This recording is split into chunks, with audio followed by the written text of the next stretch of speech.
किसको याद है हम कहाँ रुके थे? होलीनेस ऑफ क्राइस्ट और हुआ था हमारा शायद। याद है, अजय को याद है। अजय उस दिन कंप्यूटर में नोट करने लगे थे, इसलिए तो उनको याद है। और किसी को याद है? होलीनेस हुआ था और नहीं हुआ था? हो गया था कल ऐसा। जी वाह, हमारी पढ़ने वाली लड़की भी हमें बोला है कि हो गया। तो हो गया तो हो गया। चलो, मुझे तो याद है। अगर चाहे आपको याद नहीं तो भी मैं तो याद रखा है। हम अगले चैप्टर में है ना, अगले चैप्टर में जाएंगे।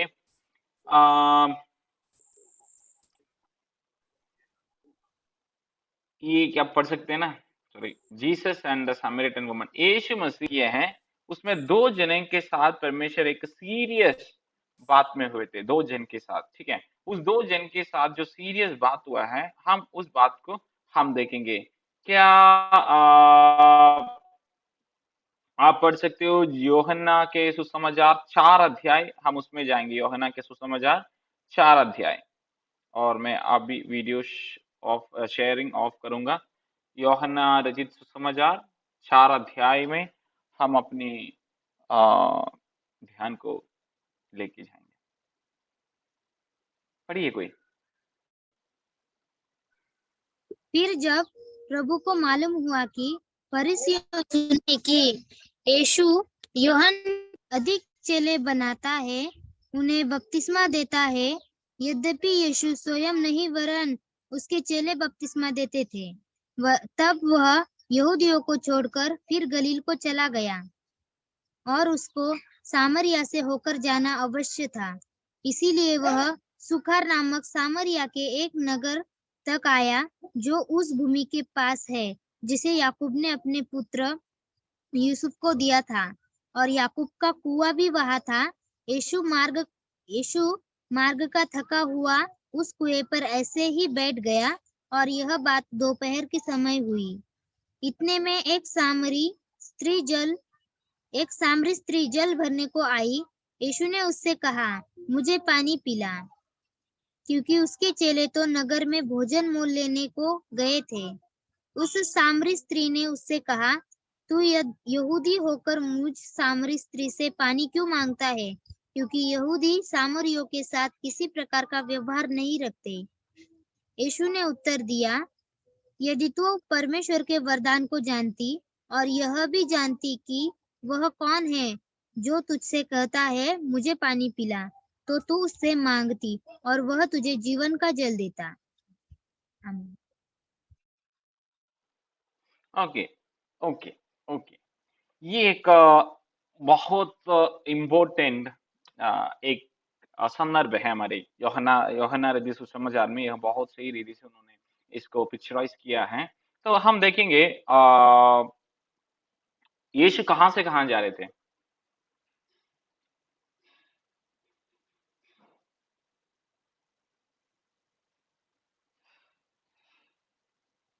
यहूदियों को छोड़कर गलील की ओर जा रहे थे। हाँ, यहूदिया से गलीली के ओर जा रहा थे, ठीक है ना। यहूदी से गलीली में जा रहे थे। ओके, उनके सफर था। और यहूदी से गलील जाने के लिए दो तरह के रास्ता है, ठीक है। दो तरह का रास्ता है। एक जो आसान रास्ता, यहूदी, शमरिया और गलीली। और दूसरी रास्ता की गलील शमरिया में नहीं, थोड़ा घूम के, जो बॉर्डर से घूम के गलीली में जाते हैं।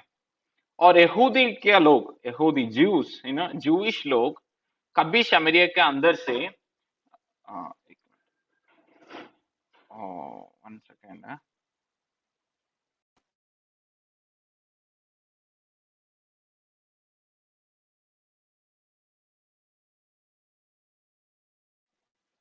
ओके, तो यहूदी के लोग कभी उस जगह से जाते ही नहीं। तो हम देखेंगे क्यों नहीं जाते हैं ना, एक देश में क्यों लोग नहीं जाते हैं। हम उसके बारे में देखेंगे। कोई पढ़िए मेरे लिए दूसरा राजा 17 अध्याय उसका 24। दूसरा राजा 17 अध्याय उसका 24वां आयत।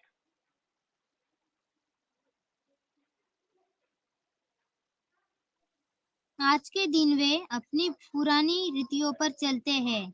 वे यहोवा का भय नहीं मानते।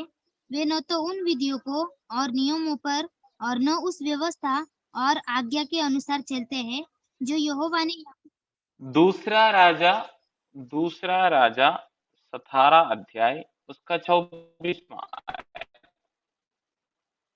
Second king chapter 17 verse 24।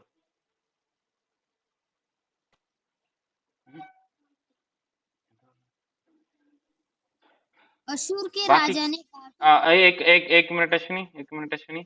बाकी किसी के पास बाइबल नहीं है क्या? है सबके पास?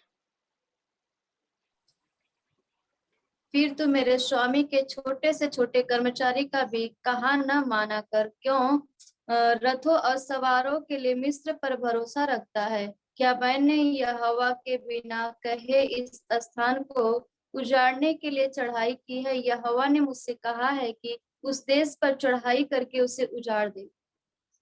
तब हिलकिय्याह के पुत्र एल्याकीम और शेबना नहीं, और एक मिनट, आप दूसरा राजा 17 अध्याय उसका 24 पढ़ रहे हो क्या? नहीं, 18 का 24 है। हाँ, 17 के 17 वर्स 24 पढ़िए। अश्विनी, आप अच्छे पढ़ते हो, ठीक है? आप हर आयत जल्दी जल्दी लेती हो, सिर्फ आप नहीं पढ़ना, मुझे बाकियों को भी पढ़ाना है ना। अभिषा पढ़िए, अनम्यूट करिए बेटा। अशूर के राजा ने बेबीलोन, कूता,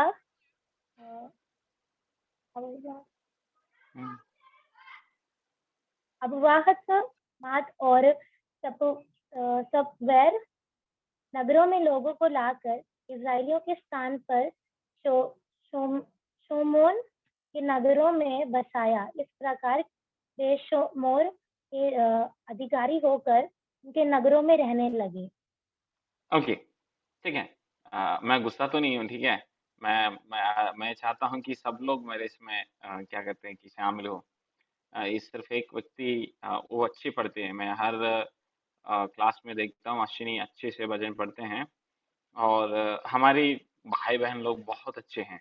ये एक व्यक्ति को आगे ले जाने के लिए ना उनको ऊपर तक लेकर जाते हैं, इतनी कि वो जगह दे देते हैं, उनको कोई फर्क नहीं पड़ता है ना कि वो चाहते हैं कि नया लोग आगे आना है। तो मैं चाहता हूँ कि सब लोग एक साथ ऊपर आना है, इसलिए है ना सब लोग आए तो उनको पढ़कर एक एक आयत एक एक रंजन पढ़कर मुझे मदद करना, तभी अच्छा रहेंगे। अभिषा वीडियो ऑफ क्यों कर रही है? वंदना सिस्टर, क्या आप और वीडियो ऑन कर सकते तो ऑन करिए। सिकंदर भैया कोई बिजी काम में होगा आजकल, कुछ काम में हो। भैया नेट बहुत स्लो है। कोई बात नहीं, धन्यवाद। ओके, मोंसी सिस्टर की सिकंदर भैया इस सफर में हैं। मोंसी दीदी अगर वीडियो ऑन करेंगे तो फोन ही बाहर जाएंगे। दो बड़े शूरवीर घर पर हैं, इसलिए मोंसी दीदी को वीडियो नहीं ऑन कर सकेंगे। और अनुष्का वहां से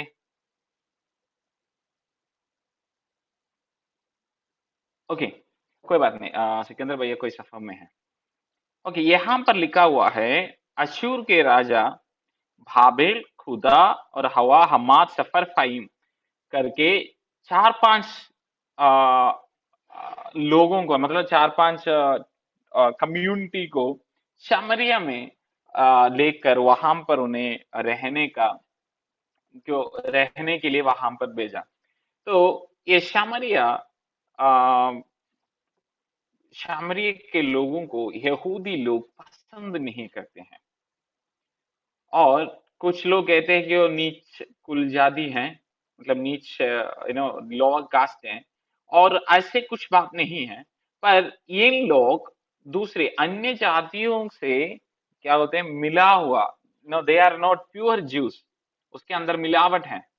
अन्य जाति के लोग भी उस देश में रहते हैं, इसलिए इन लोगों को सामरिया के लोगों के साथ कोई संबंध नहीं। यहूदी के लोग सामरिया के साथ कोई संबंध नहीं रखते हैं। इवन उन लोग उस रास्ते से सफर भी नहीं करते हैं, मतलब उस गांव में, उस शहर में जाते भी नहीं। इसलिए यहाँ पर जब यूहन्ना 4:4, अजय पढ़िए 4:4, यूहन्ना 4:4। और उसको सामरिया से होकर जाना अवश्य था। ओके, उनको सामरिया से होकर जाना अवश्य था। इसलिए यीशु मसीह के उस मतलब वो सफर में ये बात बहुत ही मतलब बहुत स्पष्ट रीति से वहां पर लिखा गया। हम देख सकते हैं यीशु मसीह काफी जगहों पर गया था, उतना जगह का नाम लिखा ही नहीं, पर सामरिया के नाम और ये सामरिया स्त्री के नाम बहुत ही स्पष्ट रीति से वहां पर लिखा गया है। और वहां पर हम देख सकते हैं, और सुखार करके एक शहर में यीशु मसीह गया, जहां यूसुफ को उनके पिता याकूब ने दिए थे। वहां पर एक कुआं भी थे। यीशु मसीह उस रास्ते पर चल रहे थे और थक गए थे, और दोपहर के समय है करके हिंदी बाइबल में लिखा है ना, राइट, दोपहर के समय है।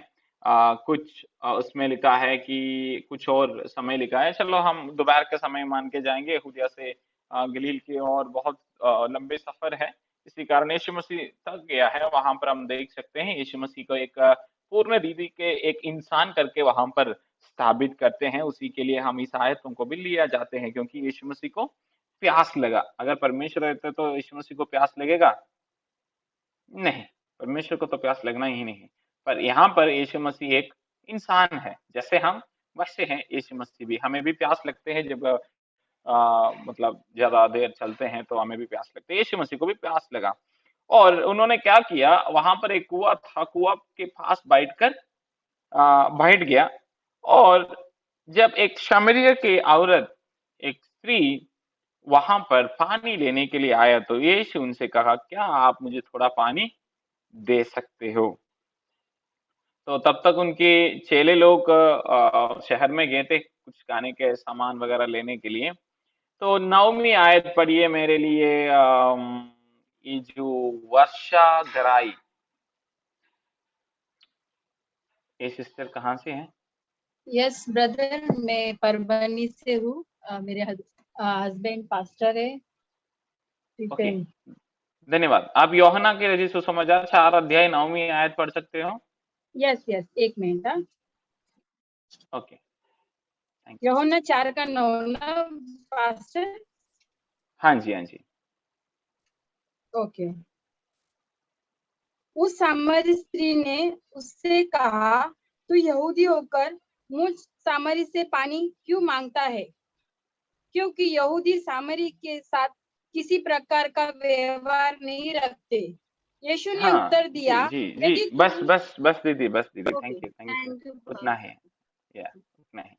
तो वहां पर उस सामरिया स्त्री, क्या लिखा है कि यहूदी और सामरी के साथ कोई संबंध नहीं होते, तो आपने मुझसे पानी क्यों मांगा है? ठीक है, वहां रुककर मैं 2-3 बातों को कहकर हम आगे जाएंगे। कुछ समय हम भी कई जगह पर, कई बातों पर हम अटक जाते हैं, नहीं तो हम रुक जाते हैं, और हम सोचते हैं, यार ऐसे बात तो लोग करते नहीं, फिर मैं क्या करूं, मैं क्यों करूं, क्या करूं, मैं क्यों करूं, है ना? हमारे चर्च में ऐसे आदत नहीं है, फिर मैं क्यों करूं? मेरी जो पीछे चलने वाला लोग, मेरे सीनियर्स, वो ऐसे करते नहीं, फिर मैं क्यों करूं? हम कुछ बातों में जो हमारा रीति रिवाज नहीं है करके, नहीं तो हमारे एक वो लोग करते नहीं करके बोलकर हम भी कुछ बातों को नहीं करते हैं। इवन बाइबल की कुछ बातों को हम लोग पालन नहीं करते हैं, इसलिए हम भी नहीं करेंगे करके बताते हैं। ठीक है, और एक नॉर्मल एग्जाम्पल के लिए हमारे नॉर्थ इंडिया में हेलमेट जो है ना, बाइक सफर करते समय हेलमेट यूज करना बहुत कम होते हैं। तो हम किसी व्यक्ति के लिए हम पूछते समय वो बोलते यार पुलिस भी नहीं यूज करते, फिर हम क्यों यूज करना है ना, वो नहीं करते हैं तो मैं क्यों करूं। तो वो उन लोग ऐसे करते हैं इसलिए मैं भी करूंगा। अगर एक छोटे बच्चे स्कूल में पढ़ते तो उनको कोई गलती करके हम पकड़ लिया तो बोलते सर मैं अकेला नहीं हूँ, वो भी कर रहा था। ना सारे लोग जो करते हैं सिर्फ वो हम करते हैं, और चाहे वो बाइबल में लिखा हुआ करने के लिए तब भी हम नहीं करते हैं। और कुछ बात जो है हम जो हमारे पुराने लोग जो मानकर आ रहा है, हमें पता है कि वो गलत है, फिर भी उस तोड़ने का तैयार नहीं है हम, है ना। उसको छोड़कर एक आने वाले पीढ़ियों को एक नया शिक्षा देने के लिए भी हम तैयार नहीं है। हम डरते हैं उस काम करने के लिए। हम सोचते यार क्यों पंगा लेना ना, ऐसे क्यों करना होते हैं। पर यीशु मसीह यहाँ पर कुछ बातों को, कुछ कंसेप्ट को वहां पर तोड़ रहे थे। ये आयत इसलिए मुझे बहुत पसंद है कि कई जगह पर मेरे एक सेवा यीशु मसीह का ये जो है ना, ये जो क्या बोलते हैं घटना जो हुए थे, यीशु मसीह वहां पर सामरिया स्त्री से पानी मांगा, और खास करके सामरिया के किसी लोगों के साथ संबंध रख सकते हैं, खास करके औरत लोगों के साथ कोई संबंध नहीं रखते हैं। तो इसलिए और इतना होते हुए भी यीशु मसीह ने उस औरत से पानी मांगा, और उस औरत की बात देखना, आप क्यों मुझसे पानी मांगा। उनको पता है कि यीशु मसीह यहूदी है, यीशु कौन है करके उनको नहीं पता, पर एक जूइश व्यक्ति है करके उन्हें अच्छा से पता है। तो यीशु को पूछा कि आप मुझसे पानी क्यों मांगा। जो कास्ट सिस्टम आपको आता होगा ना, कास्ट सिस्टम क्या कहते हैं निशी उसको हिंदी में, कास्ट जाति, जाति ओके हाँ, जाति, जो जाति व्यवस्था है ना, कास्ट सिस्टम हमारे नॉर्थ इंडिया में बहुत है, इन साउथ इंडिया में भी है, पर आजकल इतना नहीं, लोग थोड़ा बदलने लगे, पर नॉर्थ इंडिया में बहुत है। हमारी चर्च में हमारी जहाँ मैं थे वहां पर हमारे गांव में 2-3 लड़कों को शादी के बाद आया, अच्छी अच्छी लड़की देखा, पर देखने के बाद पसंद भी आ गया, पर उनका जाति एक नहीं है और एक कास्ट का नहीं है, और बहुत शादियां वैसे हो रही नहीं हमारे कलीसिया में। तो मैं बहुत गुस्सा होता हूँ उस बात में कि भाई जब हम मसीह में आया, क्या उसमें तुम माँ से हो, आर्य हो, जो कुछ हो, उसमें क्या फर्क पड़ते हैं हम मसीह में जब आते हैं। पर आज भी हमारे कलीसियाओं में इवन पास्टर्स, हम उसको एंटरटेन करते हैं कि कास्ट सिस्टम को, जाति व्यवस्था को, काफी बार नहीं यार वो शादी नहीं होगा क्योंकि वो एक कास्ट का नहीं है, एक जाति का नहीं है, वो नहीं चलेंगे, फास्टेस्ट लोग बोलते हैं। तो यही सिस्टम, ऐसे कुछ सिस्टम था सामरिया और यहूदियों के बीच में, क्योंकि वो प्योर नहीं था, मिला हुआ लोग था, मतलब मिलावट थे उन लोगों के अंदर, इसलिए यहूदी लोग उनके साथ कोई संबंध नहीं रखता था, कोई उस देश में जाता भी नहीं था। देखना उस गांव से, उस शहर के अंदर से कोई यहूदी सफर भी नहीं करते हैं, पर यीशु उन लोगों का जो उनका उन्होंने रखा हुआ जो क्या बोलते हैं लिमिटेशंस, नहीं तो उन्होंने जो रखा हुआ एक अपने आप को बांधा हुआ एक वो शब्द मुझे नहीं मिल रहा है हिंदी में। सीमा। सीमा नहीं। हमारे एक अंकल था, उनको 5 बच्चे थे, तो जब आखिरी बच्चे हुआ उनका नाम सीमा डाल दिया और सबको कहा कि हमें आगे बच्चे नहीं होंगे, तो उनका सीमा रख लिया। तो सीमा नहीं है उस शब्द, सीमा कुछ हो रहा है। मैं जो बोलना चाहता हूँ, हाँ उन्होंने बनाए हुआ एक गलत नियम, यार यस नियम की तरह, जैसे they have made a wrong concept into the people, they have made a wrong concept, right? व्यवस्था। उन्होंने एक सर? हाँ एक, हाँ जैसे आपको समझ आ गया ना जो मैं कहना चाहता हूँ, मैं बहुत मुश्किल से उस शब्द आपके बीच में लेकर आना चाहता हूँ। वैसे नहीं होना चाहिए था, पर इन लोग आज से एक गलत चीज वहां पर लेकर आया और लोगों के मन में डाल दिया, भाई हम शमरिया के साथ कोई संबंध नहीं रखना चाहिए, और उस देश के बीच में से जाते भी नहीं, और जो जाते हैं उस श्रापित किया जाता था। उन लोग, जो लोग उनके साथ संबंध रखता था, उन लोगों को श्रापित भी किया जाता था। पर यीशु मसीह दुनिया में आकर वो जो यहूदी लोगों ने जो रखा हुआ बात को यीशु ने वहां पर तोड़ दिया, है ना भाई, मैं मसीह हूं और मैं सबके लिए आया हूं, मुझे कोई फर्क नहीं पड़ता वो कहां से हैं, वो कौन सा जाति से हैं। ठीक है, जब आप 4 अध्याय शुरुआत में पढ़ते हैं, यीशु मसीह को शमरिया शहर से जाना पड़ा, वहां पर कोई जरूरी काम था इसलिए यीशु शमरी से गया। यही बात वचन में आना था और यही बात हमें सिखाना था, इसलिए यीशु मसीह शमरी के अंदर से गए। और यीशु मसीह उस स्त्री से जब पानी मांगा, उस स्त्री ने बोला कि आप क्यों मांगते हो, पर यीशु ने क्या कहा? 10वीं आयत पढ़िए अजय। यीशु ने उत्तर दिया, यदि तू परमेश्वर के वरदान को जानती और भी जानती कि वह कौन है, तो तुझसे कहता है तुझे पानी पिला। तू तो उससे मांगती और वह तुझे जीवन का जल देता। ओके, 13 आयत पढ़िए। यीशु ने उसको उत्तर दिया, जो कोई यह जल पिएगा वह फिर प्यासा होगा। और 15वीं आयत। स्त्री ने उससे कहा, हे प्रभु, वह जल मुझे दे ताकि मैं प्यासी ना हूं और ना जल भरने को इतनी दूर आऊं। हाँ ओके, वहां पर यीशु मसीह जब पानी मांगा तो स्त्री ने कहा कि आपको मैं क्यों दूं, और पानी, यीशु ने कहा कि मैं आपको जो पानी दूंगा। यीशु मसीह क्यों पानी मांगा था? अपने प्यास बुझाने के लिए। पर पानी के बात आया तो यीशु मसीह, जब स्त्री ने कहा कि हम दोनों के साथ कोई संबंध नहीं है, यहूदी शमरिया से कोई संबंध नहीं है और पानी भी नहीं ले सकते हैं, पर यीशु ने कहा कि जो मैं पानी दूंगा उससे आपको क्या नहीं होगा, कभी प्यास नहीं लगेंगे।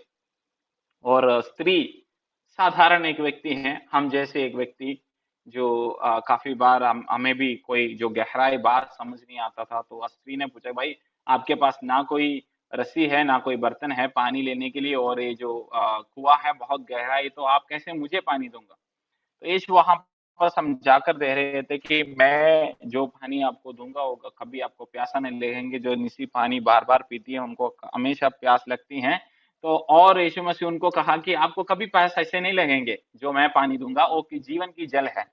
ठीक है, तो और वो जो औरत ने क्या कहा, तो चलो गुरु आप एक काम करो, मुझे अब पानी दो ताकि मैं बार बार यहाँ नहीं आने की, मतलब बार बार मैं यहाँ क्यों आऊं, अगर एक बार पानी पी ले तो जिंदगी पर अगर प्यास नहीं लगेंगे तो वो अच्छा है, वो मुझे दे करके यीशु से कहा। यीशु ने क्या कहा, जाके अपने पति को बुलाकर लेकर आना।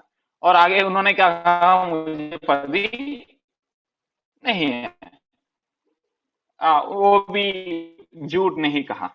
ठीक है, वो झूठ नहीं कहा, एक शरीफ औरत थी, वो झूठ नहीं कहा। यीशु ने कहा कि तुझे 5 पति हुआ था और अभी जो थे वो अभी आपका पति नहीं है। वो सही कहा है ना, वो गलत बात कहा। वो स्त्री को क्या लगा कि भाई ये तो भविष्यवक्ता है, भविष्यवाणी करने वाला है करके लिखा हुआ है। और उसके आगे हम देख सकते हैं एक बहुत दूसरी, एक तो उनके कल्चर को परमेश्वर ने, हाँ यार शब्द अभी मिला, एक गलत कल्चर संस्कार वहां पर यहूदी की लोग बना रखा था, है ना, एक कल्चर उन्होंने बना के रखे थे। यीशु मसीह पहले उस कल्चर को तोड़ा।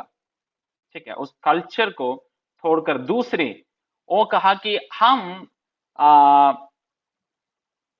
उसकी 20वां आयत पढ़िए, मेरे लिए डॉक्टर साहब पढ़ेंगे। हमारे बाप दादों ने इसी पहाड़ पर भजन किया और तुम कहते हो कि वह जगह कहाँ भजन करना चाहिए, यरूशलेम में है। हाँ ओके, यहाँ पर ओके, ये बात समझने के लिए हम कुछ पुराना नियम में जाना होगा। पुराना नियम में हम देख सकते हैं आ, इसराइल में कितना राजा था?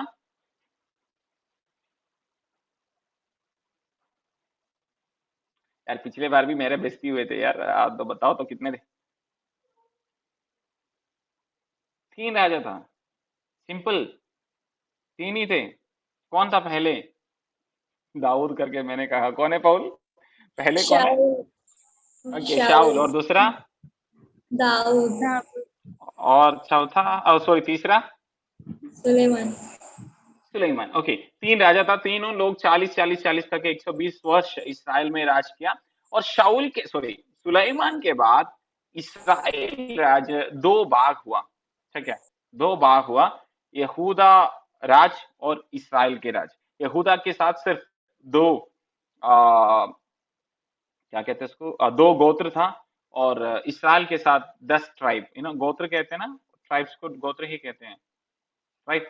ओके, तो 10 और 2। और यहूदा में था यरूशलेम। ठीक है, यहूदा गोत्र था, उनके वो जहां थे वो यरूशलेम उनका कैपिटल था। और सामरिया इसराइल की कैपिटल था। तो टेम्पल मंदिर कहाँ था? सुलेमान के मंदिर कहाँ पर बनाए हुए थे?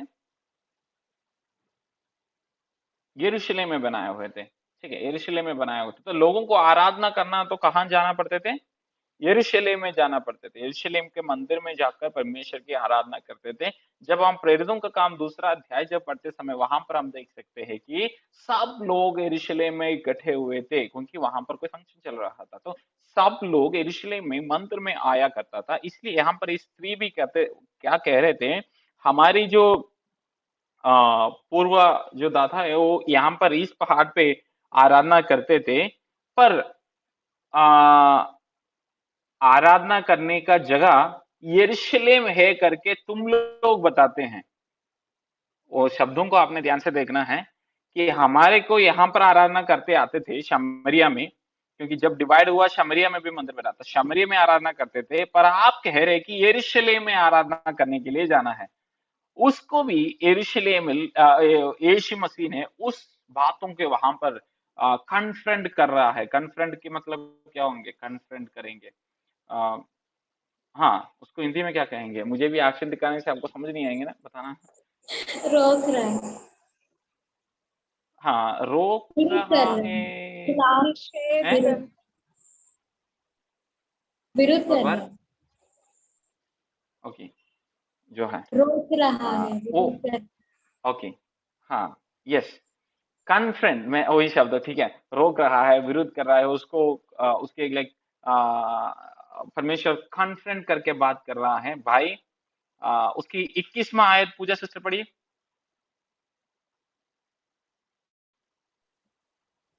यीशु ने उससे कहा, हे नारी, मेरी बात का विश्वास कर कि वह समय आता है कि तुम न तो इस पहाड़ पर पिता की आराधना करोगे, न यरूशलेम में। हाँ, और 20वां,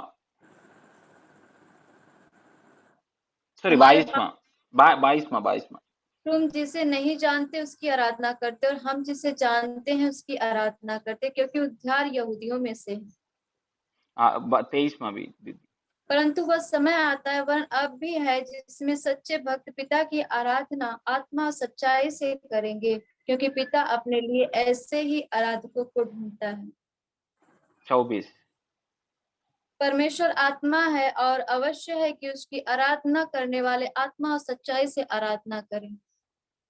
ठीक है, ओके, यहाँ पर वो स्त्री यीशु को क्या कहते हैं कि यीशु को दोष लगाते हुए बात कर रहे थे, कि वो कह रहे थे कि हम तो इस पहाड़ पे आराधना करते थे, पर तुम लोग कहते हैं कि अगर सही से आराधना करना है तो कहाँ जाना पड़ते हैं? यरूशलेम में जाना करके पढ़कर यीशु मसीह के ऊपर दोष लगा के बात कर, मतलब वो जो उनके अंदर जो सामरिया के लोग और यहूदी लोगों के अंदर जो क्या विद्वेष थे, उसी में रखकर उसमें खड़े होकर कौन बात कर रहे हैं? वो औरत बात कर रहे हैं। ठीक है, आप अपने मन में उस कॉन्वर्सेशन के जो वो भावना में लेकर आना। वो कह रहे कि भाई हम तो इस पहाड़ में कहते हैं, पर तुम लोग क्या कहते हैं कि यरूशलेम में जाकर आराधना करना। यीशु मसीह को पसंद नहीं आया। पहले तो उनकी जो घमंड थी, यार आप क्यों हमसे बात कर रहे हो, आप तो यहूदी हैं, हम शमरी हैं, हम कौन है इसमें, वहां से पूछा। तो दूसरी बात है कि तुम लोग कहते हैं कि वही होते हैं सच्ची आराधना, हम गलत कर रहा है ना। तो यीशु मसीह कहां पर कह रहे, भाई तुमने दोनों लोग गलत रीति में हैं। आगे एक समय आ रहा है जहां तुम यरूशलेम के मंदिर में नहीं जाना है और वहां पर भी नहीं जाना है, क्योंकि परमेश्वर आत्मा है और आत्मा और सच्चाई में आराधना करने का एक दिन आएगा करके वचन में, जब जहां हम है अभी, ठीक है, जिस प्रकार हम आराधना करते हैं उस आराधना के बारे में वहां पर लिखा हो, क्योंकि हम मंदिर में कोई लेन देन नहीं है, हमें चर्च बिल्डिंग में हमें कोई लेन देन नहीं है। चाहे हम रास्ते में बैठ कर आराधना करो, चाहे हम मतलब टेंट में बैठ कर आराधना करो, कोई किसी का घर में बैठ कर आराधना करो, हम आराधना सच्चाई और आत्मा में करते हैं, ठीक है। हमें बिल्डिंग से कोई लेन देन नहीं है। उस बातों को यीशु मसीह यहाँ पर, तो दो बातों को यीशु मसीह सिर्फ एक औरत साथ बात करने से वहां पर यीशु मसीह क्या कर रहे थे, छोड़ रहे थे। और उसमें से मुझे बहुत खुशी, मतलब वो जो अच्छा क्या लगा पता है, उसका 27वां आयत मेरे लिए विमलेश सिस्टर पढ़ेगी।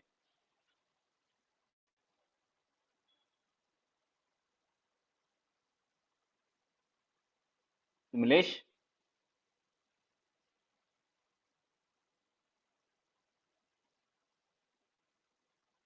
है नहीं क्या? निसी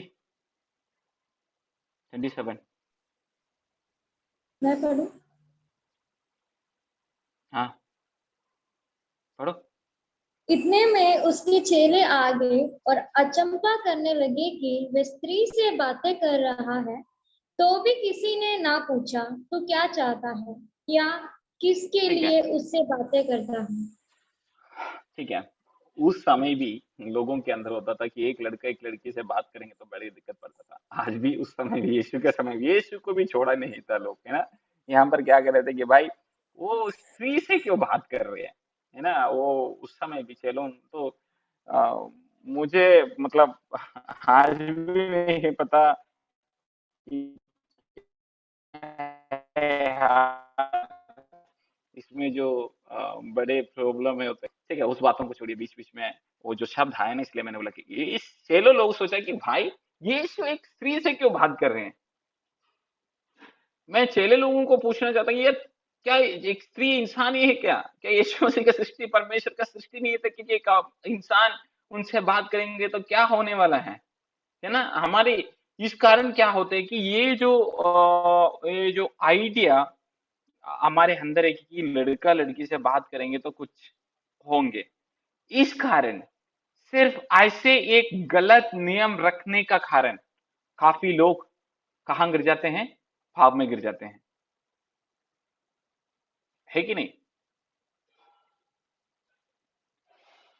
ठीक है, मैं जैन भाई अभी एक नया बातों को नहीं बता रहा हूं, मैं आपको कंसेप्ट को बदलना चाहता हूं।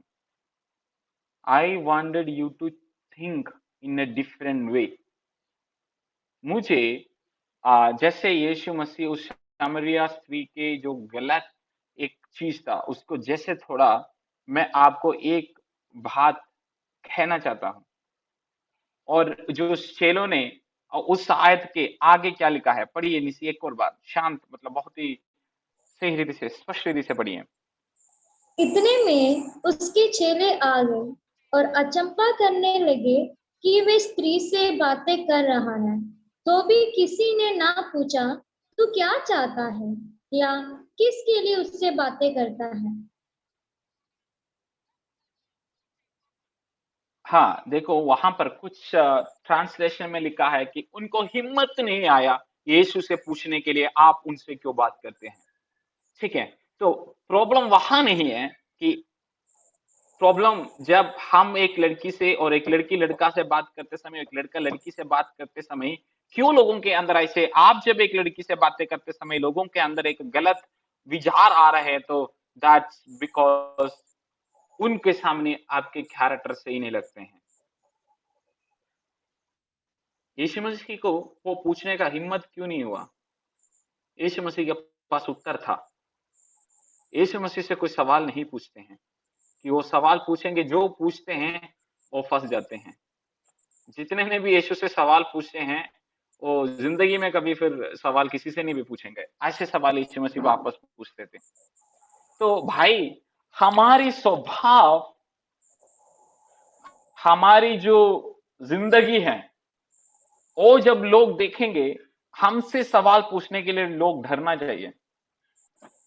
मतलब हम चाहे किसी से भी बात करें, वो क्यों बात कर रहे करके पूछने के लिए लोगों को हिम्मत नहीं आना चाहिए, वासे होना चाहिए कि हमारा जिंदगी, मतलब लोगों के सामने और लोगों का नहीं है तो भी हम कहीं भी अपनी जिंदगी बिताओ, हमें एक अच्छा गवाही होना बहुत जरूरी है। ठीक है, we need a good testimony.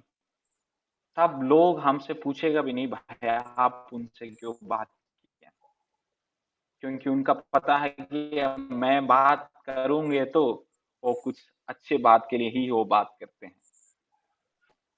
जब यीशु उन स्त्री से बात किया तो चेलों के अंदर वो पूछने का हिम्मत नहीं था, और उसको पता था कि यीशु अगर एक व्यक्ति से बात कर रहे हो उसके पीछे कोई कारण होगा। तो हम जहां से अगर किसी से बात करते समय कोई लोग हमसे देखकर गलत फहमी मतलब फैलाने से ज्यादा उनको मन में ये बात आना चाहिए, भाई अगर अजय किसी से बात कर रहे हैं उसके पीछे कोई कारण होगा। अगर अवीशा कोई किसी से बात कर रहे हैं तो उसके पीछे कोई कारण होगा। वो व्यर्थ वार्तालाप में नहीं जाते हैं, वो व्यर्थ ऐसे बातों में फंसते नहीं। तो हमारे अंदर और हमारी स्वभाव लोगों के सामने, है ना, हमारे जो जीवन है, चरित्र जो है, लोगों का सामने साफ साफ होना चाहिए, और हमसे कोई गलत रीति में बात करने के लिए भी नहीं चाहना चाहिए। यीशु मसीह उस सामरिया के शहर में जाकर एक औरत से बात करते समय काफी लोगों के अंदर एक सवाल आया था, पर पूछने का हिम्मत नहीं की, क्योंकि यीशु कौन है करके लोगों को पता था। क्या हमारे गांव में, हमारे शहर में हम कौन है करके दुनिया को पता है? और हमारे कॉलेज में हम जहां पढ़ते हैं, मैं कौन है करके और आप कौन है करके किसी को पता है? अगर नहीं है तो भाई आप एक मसीही जिंदगी आप तक नहीं जिया। If people don't know you, अगर लोग आपको उस तरह नहीं जानते हैं, तो मैं आपको कहना चाहता हूं आप एक सही मसीही जिंदगी नहीं जी रहा हो। अगर आप एक अच्छा मसीही जिंदगी जी रहे हैं तो लोगों को पता होगा कि भाई ऐसे एक व्यक्ति इस कॉलेज में पढ़ते हैं और वो एक अच्छा व्यक्ति है ना, क्योंकि हमारे बारे में लोग गवाही बोलेगा जब हम सही से जाते हैं। तो यहाँ पर इस औरत भागकर उस शहर में गया, और शहर में जाने के बाद यीशु मसीह क्या कहा? जो कुछ मैंने किया है वो मुझे बोला हुआ एक व्यक्ति हमारे शहर में आया है, वो मसीहा करके ये औरत जाके सारे शहर में बता दिया, और सारे शहर आकर उनके पास आया, और चेलों ने इसके बीच में उनके पास जाकर भाई खाना खाओ करके यीशु मसीह को कहा। यीशु ने कहा भाई उससे भी बड़ा खाना मैं खा के बैठा हूं, उससे भी अच्छा खाना मेरे पास है। तो चेलों के अंदर फिर से एक गलत बात है, यार किसने इसके बीच में उन्हें खाना खिलाया। देखो हम जिसके साथ है ना, कितने भी, जैसे हमारे ब्लसन भाई काफी बार हमसे कहते हैं यार हमारे भाई बहनों लोग कितने भी बता दो समझते नहीं कि क्या बात है। उसी तरह ही हमारे चेले लोग, उनकी कि यीशु मसीह बड़े बातों को कहा तो चेले लोग क्या सोचे, यार इसके बीच में इनको कौन खाना खिलाया, है ना। तो हम परमेश्वर जब कुछ चीजों को बताते समय, कुछ बातें हमारा जीवन के थोड़ा करते समय हम कोई और बातों के पीछे है, और यहाँ पर वो स्त्री के कारण, यीशु मसीह उस औरत से बात करने के कारण पूरी शहर और सामरिया में जो गलत फेमन थे, और सामरिया में जो गलत एक कल्चर था, एक रॉन्ग कल्चर वहां पर थे, सब टूट गया। एक इतिहास वहां पर बन गया, एक नया हिस्ट्री वहां पर हुआ। मेरे प्रियो, हम कितना इतिहास को बदल कर लिखा है, हम कितना इतिहास को तोड़कर एक नया इतिहास बनाया है। क्या हम कल्चर के पीछे घूमने वाला है? क्या हम उस रीति रिवाज के पीछे ही है? वही नहीं हो सकते यार, क्योंकि मेरे पापा मम्मा नहीं करता था, मेरे गांव में कोई नहीं करते, कोई नहीं जाते वहां पर, उनसे कोई बातें नहीं करते हैं। क्यों? जो पहले पहले हमारे वहां पर होता था कि भाई जो मंजे पर और बेड में बैठकर आपकी पैर हिलाना नहीं चाहिए, हिलाना नहीं चाहिए करके बताते हैं। तो वो बातें जब भी मुझे बहुत गुस्सा आता था जब मैं कहीं, मुझे ऐसे आदत है कि मैं कहीं भी बैठूं मेरे पैर हिलते रहते हैं, तो बोलते हैं भाई ऐसे करना नहीं, वो गलत होते हैं, कोई आपकी माँ बाप मरेगा, नानी मरेगा, दादू मरेगा, बहुत बातें को बोल रहा था। तो मैंने सोचा यार ऐसे क्या बात है कि ऐसे क्या हिलेंगे। तो मैं इंटरनेट में गया, टाइप किया कि क्यों ऐसे कुछ होते हैं, मैं ढूंढा। तब पता चला कि पुराना जमाने में कोई अलमारी अलमारी कुछ नहीं होता था, कोई शेल्फ नहीं होते थे, तो लोग क्या करते थे, जो अचार वगैरह बोतल में रखकर एक मतलब वो शीश जो टूटने वाले बर्तन है उसमें रखकर यही बेड के नीचे रहता था। अगर वो बच्चे पैर हिलाकर उसमें टट गया तो वो टूट जाते हैं। इस कारण पुराने माँ बाप कहते थे भाई हिलाने नहीं पैर, हिलाएंगे तो क्या होंगे, वो सब टूट जाएंगे, खराब हो जाएंगे। पर आगे आते आते थे क्या हो गया, अगर आप पैर हिलाएंगे माँ बाप मर जाएंगे। तो ऐसे बहुत सारे बात है कि हमारे दुनिया में एक है ना, एक कल्चर बन चुका है, कल्चर बन चुका है। दैट इज नॉट गुड, वो अच्छा नहीं है। हम ऐसे एक ना उस देश में नहीं जाना चाहिए, वहां पर गया तो प्रॉब्लम हो जाएंगे, इन व्यक्तियों के साथ हम बात नहीं करना चाहिए। ऐसे बहुत सारे बात हमारे दुनिया पर हैं। भाई वो सब छोटे बच्चे करते हैं, मीन्स विश्वास में जो अब तक बढ़े नहीं हैं उन लोग करते हैं, उन लोग डरते हैं। भाई वो हुआ तो मैं क्या करूंगा, अगर उनसे बातें किए तो वो जगह जादू टोने करने वाला, ये वो करने वाला, वो ये करने वाला, उन लोगों के साथ हमें संबंध नहीं चाहिए। लेट मी टेल यू, हम उन लोगों को बदलने के लिए इस दुनिया में आए हैं, हम इतिहास बनाने के लिए इस दुनिया में आया है, और इतिहास के पीछे पीछे चलने के लिए नहीं। मतलब हम जो लोगों ने लिख रखा है उसके पीछे चलने के लिए नहीं आए हैं, हम नए बातों को कुछ लिखने के लिए आया है, कुछ नए चीज इस दुनिया में लेकर आने के लिए आया है। मैं पिछले दिन कई किसी से कई कई कुछ किसी से बात करते समय जैसे छोटे बच्चों का सोच उनके अंदर आया था, यार ऐसे क्यों बात करना है, हम क्या है ऐसे, हम क्या बोलना है, क्यों ऐसे कर सकते हैं। तो मैं उनको बोला कि यार भाई हम थोड़ा क्या करना चाहिए, बढ़ना चाहिए, थोड़ा बड़ा होना चाहिए। मसीह में जब हम वजन बढ़ते हैं, कुछ सीखते आगे जाते जाते समय, कल्चर को हम जो करते आ रहा है उसके ऊपर हम जय प्राप्त करने तक आना है ना।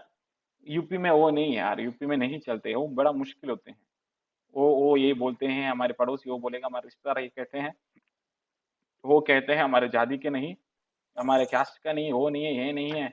नहीं, वी हैव टू, इनका कहानी से मैं वो आपको यीशु मसीह का इसका आगे कोई काफी बातों को सिखाना है मैंने आपको, पर आज इतना ही बताकर मैं समाप्त करना चाहता हूँ। हम आगे बढ़ना है, हम जो कल्चर और रीति रिवाज के पीछे चलने वाला नहीं बनना है। और हमारे की एक कल्चर है, पास्टर होगा तो यार व्हाइट शर्ट पहन के कुर्सी पे बैठो, हम सेवा करवाने वाला बनो। नहीं भाई, बदलो। अगर आप एक सेवकदार हैं, अगर आप एक परमेश्वर के दास है, दासी हैं, चेंज योरसेल्फ। अगर आप जिस कलीसिया में जाते हैं सेवा करने के लिए आप पहले होना चाहिए, और आप जहां भी होते हैं वहां पर आप एक नया इतिहास, आपकी कलीसिया में एक नया बातों को लेकर आने वाला बनना है। अगर आपने गलत देखा, चुप मत रहिए। पास्टर से देखा, अगर आप कोई विश्वासी से देखा, भाई सामने सामने सब लोगों के सामने नहीं, व्यक्तिगत रीति से उन्हें बात करिए, आगे उसको फॉलो करना मत। वी हैव टू चेंज, हम चीजों को बदलने के लिए आए। सच में आप जो बदलने के लिए जाएंगे बड़े प्रॉब्लम्स होते हैं, ठीक है, एकदम हाँ भैया ने बोला तो एकदम जाके छलांग नहीं लगाना, उसमें सोचना, वी हैव टू थिंक। वचन पढ़ना है, प्रार्थना करना है, और उस गलत बातों के एक मतलब विरुद्ध हम खड़े होना है।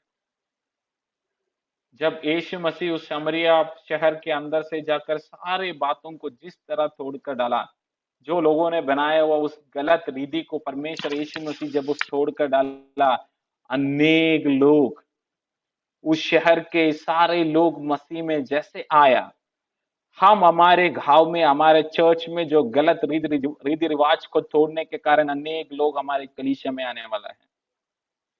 हमारे चर्च के, हमारे परिवार के, हमारे जीवन के कुछ गलत रीति रिवाज के कारण काफी लोग हमसे बातें नहीं करते हैं। एक बार गांधी ने एक बात इंडिया में आकर इस प्रकार कहा, अगर इंडिया के लोग यीशु मसीह की तरह जीता होता तो इंडिया कब का यीशु मसीह का राज बन सकते थे। सोचिए, कलर के बारे में और जाति के बारे में हम अलग अलग कलीसिया बना रखा है, अलग अलग चीज बना कर रखा है ना। केरला में भी है, जाति के अनुसार कलीसिया है, जो लो कास्ट पीपल एक कलीसिया में जाते हैं, हाई क्लास पीपल एक कलीसिया में जाते हैं। तो भाई हम उसके अगेंस्ट वजन के साथ खड़े होकर उस रीति रिवाज को तोड़ने वाला, उस कल्चर को तोड़कर एक नया चीजों को, जिस प्रकार परमेश्वर ने वचन में लिखा है, ऐसे एक मसीही जिंदगी जीने के लिए परमेश्वर मुझे और आपको बुलाया गया है। जब हम यीशु मसीह के जिंदगी और उनके लाइफस्टाइल के बारे में सीखते हैं, हमारी जो प्रैक्टिकल लाइफ है, उस प्रैक्टिकल लाइफ में हम बदलावट लेकर आना है, हम बदलने वाला है। उसके लिए हम we have to change first. हमारे दोस्तों को लेकर आने के लिए पहले लिखकर रखा हुआ बहुत गलत चीजें है हमारे कलीसियाओं में, हमारे शहर में, हमारे परिवार में बहुत बातों को लिखकर रखा है। But let me tell you, अगर वो सब बात वचन के अनुसार नहीं है, उसको मिठा डालो, उसके पीछे मत डरो, मत। एक नया कदम रखने के लिए डरना नहीं, हिम्मत के साथ, प्रार्थना के साथ नया कदम को रखो, क्योंकि अनेक लोग उस कारण, सिर्फ उस गलत रीति रिवाज के कारण मसीह में नहीं आ रहा है, हमारे उस गलत स्वभाव के कारण मसीह में नहीं आ रहा है। वी हैव टू चेंज, हमें बदलना है। एक नया जनरेशन को, एक मसीह के वचन के अनुसार हुआ एक नया जनरेशन को हम बनाना है। एक नया, जैसे हम हमारे जो पिछले क्या के जो एक नया वीडियो बनाते समय हमें एक नया पीढ़ी, एक नया जनरेशन जो परमेश्वर का वचन में निर्भर है, जो परमेश्वर का वचन के अनुसार अपना जिंदगी बिताते हैं, ऐसी एक जनरेशन आने वाला दिनों में होना है। उसी के लिए हम वचन पढ़ना है और यीशु का अनुकरण करना होगा। इस वचन के द्वारा प्रभु हम सबको आशीष करे। आगे का समय एंजल दीदी को और जो भी लीड करे।